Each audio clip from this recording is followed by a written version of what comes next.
My name is Nicole Hayes, and my case study is on the Walt Disney Company. The Walt Disney Company was created by two brothers, Walt and Roy Disney, on October 16, 1923. Mickey Mouse was designed by Walt, and after creating Mickey Mouse, Walt's third Mickey Mouse cartoon, Steamboat Willie, opened in 1928 at the Colony Theater in New York. Disney's first theme park, Disneyland, was opened on July 17, 1955. The Walt Disney Company went on to create many more movies and several more theme parks that we all know and love. The Walt Disney Company is the most well known company in the world, and they are currently worth $260 billion. Now I will discuss the Porter Five Forces. Michael Porter created the Porter Five Forces, and the five forces are used to analyze and identify the competition of a business. The Porter Five Forces are also used to identify an industry structure to determine corporate strategy. Companies can use these as a guide to increase their competitive advantage. The Porter Five Forces consist of the following: the bargaining power of the buyers, barriers to entry, rivalry, substitutes, and the bargaining power of the supplier. The bargaining power of the buyer is low because individual consumers determine and make the decisions on what purchases they will make. They will decide whether to buy apparel, purchase tickets to a movie or an amusement park, or download music. In addition, the buying power is also low because there are so many products that make up the media and entertainment industry. The second force is barriers to entry. This force is the most important single determining factor. The third force is rivalry. Rivalry is the most important force and is impacted by all the other forces. According to Investopedia, Disney is listed as one of the world's top 10 entertainment companies. Since the industry already has large, successful, well known, and established companies, it's hard for new companies to enter this industry. The next force is substitutes. Let's say you have Company A, who makes a name brand pair of jeans, and Company B, who makes a generic version of those same jeans.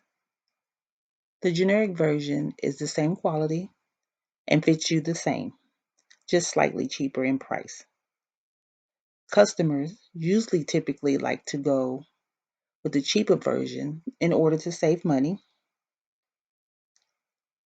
In addition, the same goes for if Company A offers online shopping and Company B has you come into the store because they do not offer online shopping. People will tend to fluctuate probably towards Company A because it's convenient, it's quick, it's fast, and it's probably pretty easy to shop online as opposed to having to go into the store. Last but not least, the fifth force is bargaining power of the supplier. The bargaining power of the supplier is low because the majority of the companies in the media and entertainment industry offer the same types of products. For example, a lot of the competitors offer TV shows, movies, and music, just to name a few. A SWOT analysis strategically assists a person or organization in identifying their strengths, weaknesses, opportunities, and their threats. Let's talk about Disney's SWOT analysis. A couple of the Disney company's strengths are the characters and the Disney brand. The Disney characters are well known domestically and internationally. Everyone knows Mickey Mouse and Minnie Mouse. In addition to that, they also know Donald Duck, Daisy Duck, and Goofy Duck. These are the characters that represent Walt Disney, along with the princesses and others. In addition, Disney acquired Marvel Entertainment, which adds other well known superhero characters to the list, like the Hulk, Spider Man, and Thor. Just as everyone recognizes the Walt Disney characters, people also recognize the Walt Disney brand. According to Forbes in 2016, the Walt Disney Company was ranked number one by Brand Finance as the world's most powerful brand, beating out the 2015 lead winner, Lego. The next category in the SWOT analysis is weaknesses. Let's discuss Disney's weaknesses. One of Disney's weaknesses is their pricing. In 2018, prices for Disney World were raised twice in one year, once in February and then again in October, which was a 15% increase. This makes the fourth time in Disney's history that they have raised prices on their annual passes twice in the same year. The first time was in 1997. According to USA Today, prices have increased again in January of 2019. Platinum passes, which guaranteed admissions to all four theme parks, two water parks, the Oak Trail Golf Course, and the ESPN Wide World of Sports Complex, jumped from $894 in October of 2018 to $1,119 for non-Florida residents in January of 2019. This is becoming too expensive for the middle class per analyst. In addition to the price increase of park admissions, Disney's apparel is also costly. Another one of Disney's weaknesses is the underpaying of employees. In 2018, a group of Disney employees picketed outside of Disney World because of low pay and wrote complaints regarding being shut out of the Disneyland for the holiday party. As Disney's profits increase, they are still paying some of their employees little to nothing. According to Forbes, the average pay for Disney employees is $10.17 an hour. The union is trying to get Disney to give employee wages an increase to at least $15 an hour. According to the Chicago Tribune, which did an online survey, says that some Disney employees can't pay for rent, food, or gas. Disney denies the claims and calls the survey inaccurate and says it was only given to union employees.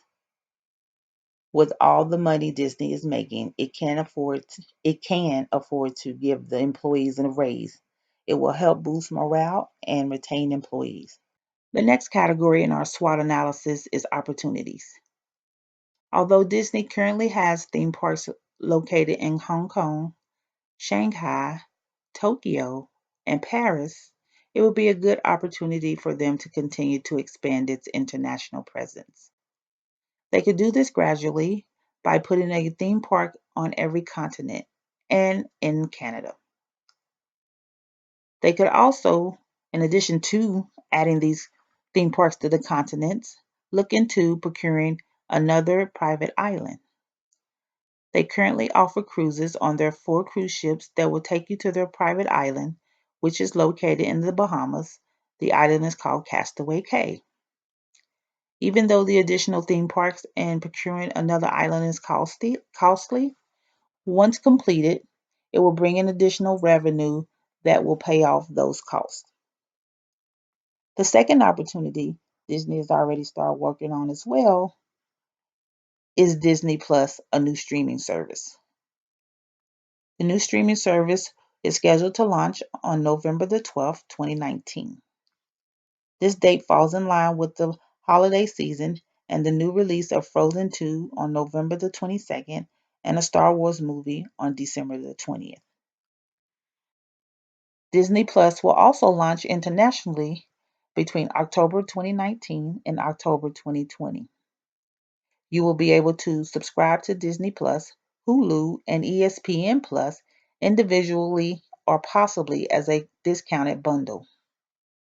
The price for Disney Plus will be $7 a month or $70 annually, which is cheaper than Netflix and HBO now. Disney will be more family friendly, offering many Disney shows and movies, and Hulu will be more adult friendly.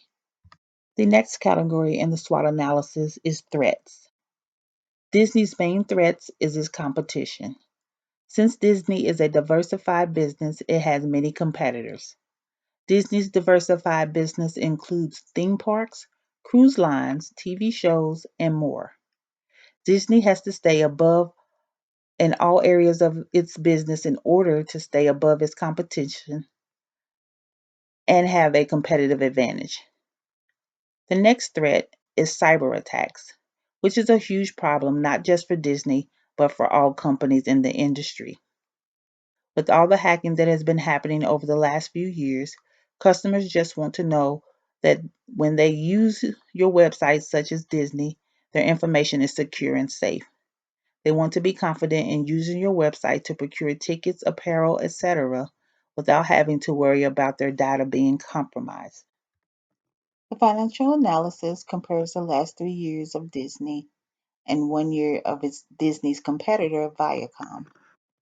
The financial analysis shows that in 2017, Disney's net income dropped a little from 2016, but it bounced back in 2018. Although it dropped in 2017, Disney's 2017 net income was still higher than Viacom's.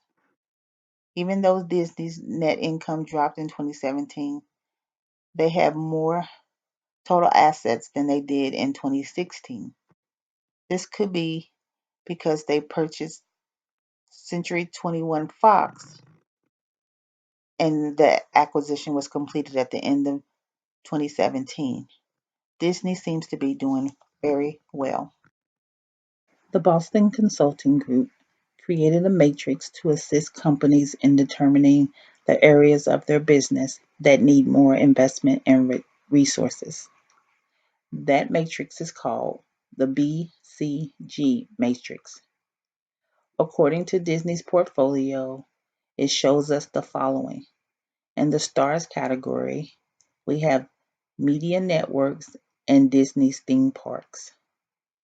In the cash cow category, we have Disney Cruises, Disney Studio Entertainment, and the direct to consumer and international. Although this may change in the future when Disney Plus is launched in November of this year. In the question mark area for Disney are the consumer products. Last but not least, the dog category for Disney is empty. I couldn't find a product that would fit into this category. Although on some sites it says Disney has consumer products and interactive games, Disney no longer has interactive games. Overall, I think Disney is doing an excellent job. My recommendation would be for them to continue to do what they are doing and watch their competition. They should also look into adding theme parks on at least one new continent in the next 5 to 10 years. Continue to stay ahead of your competition and remain competitive. And if you haven't decided to do so as of yet, you should offer a discounted bundle for the streaming packages. In addition, make sure you are investing into cybersecurity and keep your customers safe from data breaches.